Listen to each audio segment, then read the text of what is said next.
Ona nchi ya watu, ona jinsi ona Uganda jinsi kuko gudro, ona kwetu. Lakini wanashinda wako nasema wanaongoza nini? Hawezi kuwa na susi, mtu mwingine anakuwa na jalousie. Unaweza kuwa na jalousie unasema vya kwa watu ngwao mweni biimite, mtu anaimita vizuri. Sasa ona na kwetu. Meba nashimama tuko natengeneza nchi, tuko najenga ona kabisa. Si vinaleta haya. Lakini mheshimiwa, tatizo ni nini? Kwa sababu ukitoka Kongo unaingia Uganda ni lami. Unatoka Kongo Rwanda lami. Kongo Burundi lami. Kongo Zambia lami. Tatizo ni nini? Ni uongozi mbaya. Sasa mnadhani kipi kinaweza fanyika? Ni kuibadilisha. Sasa hivi mwenyewe na unafurahi kutembea kwa hii matope, lakini pembeni yako kuna lami. Inaleta haya, ndio maana tuko napigania mabadiliko. Pengine unaweza ambia nini wanasiasa wa Kongo? Kwa sababu ukiangalia Kongo hakuna barabara, lakini mwanasiasa private utamkuta na ndege na mali mengi. Wanasiasa wa nchi yetu hawana conscience.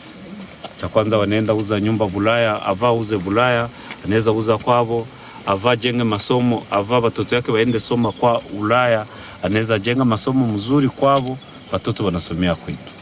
Lakini wanasiasa wetu ni wa commerçant, hawana susi ya nchi yao. Wali hivi wewe mwenyewe umejionea kama jirani anajenga vizuri. Sasa wewe ni FC23, unajisikiaje? Ni kusema utafikiria nini kusudi uweze kukopia tabasi hiyo jirani ambayo wanafanya? Hii kwanza ni huzuni, lakini inanipatia nguvu ya kuambia na viongozi wangu kutia nguvu tutengeneze sawa jinsi wa jirani wanatengeneza kwao. Hano turi ku mpaka wa Ishasha. Urabona hari kaburimbo. Twebwe kuva Kiwanja kugera hano ibintu duhe nabyo ni ikintu gikomeye cyane. Umuhanda mubi cyane. Ntabwo abaganda baturusha amafaranga. Dufite amabuye, turahinga, turorora, dufite imisoro myinshi. Nord Kivu iri muri province enye za mbere zinjiza amafaranga menshi mu Kongo. Ariko ugasanga amafaranga yose agiye Kinshasa, abikorwa remezo. Kibazo gikomeye cyane. Ibi bivuze iki? Ni irihe somo bibasigiye? Isomo bidusigiye nuko hagomba kuboneka amabadiriko, guhinduka k'ubutegetsi, hanyuma ibikorwa bigakorwa neza, tugashyiraho itandukaniro. Muri rusange si nibyo ngibyo twagiye tubona muri ibi bice bya Kivu y'Amajyaruguru, hari abaturage bari barahunze uyu munsi bagarutse mu byabo. Umuntu yavuga ko babayeho bate? Ubu bararyama bagasinzira, nta masasu bumva.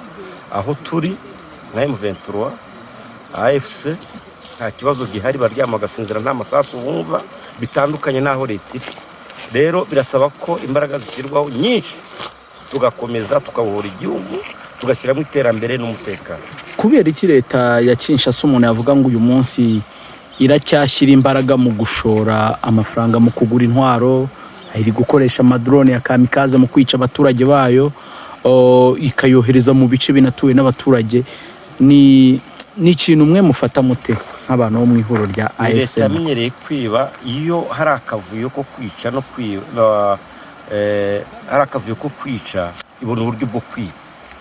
Nta bikorwa remezo, bakajya kugura amazi Burayi, bakajya muri Amerika, ariko abaturage bagahora bafite ibibazo. Donc bashaka kuprofita akavuyo kugira ngo bakomeze bibe. Ubu uyu munsi umuntu yavuga yuko umuturage wo mu Kongomani abangamiwe n'iki? Abangamiwe na leta idashyira mu bikorwa ibigomba gukora ngo ibajyane aheza, ibaha iterambere, ibaha umutekano, aho kugira ngo uve Kiwanja tuvuye ugenda ahantu habi, ugende muri kaburimbo yubatswe n'imisoro y'abaturage aho kugira ngo bayirye, aho kwiba, aho bubaka ibikorwa remezo kandi baha umutekano, umuturage abeho yishimye nta ntambara, ahubwo afite umutekano n'iterambere. Bitunga bikeye Goma. Uri umumambure wa AFC 23 cyane. Murakoze cyane. N'umurwanyi wayo. Murakoze.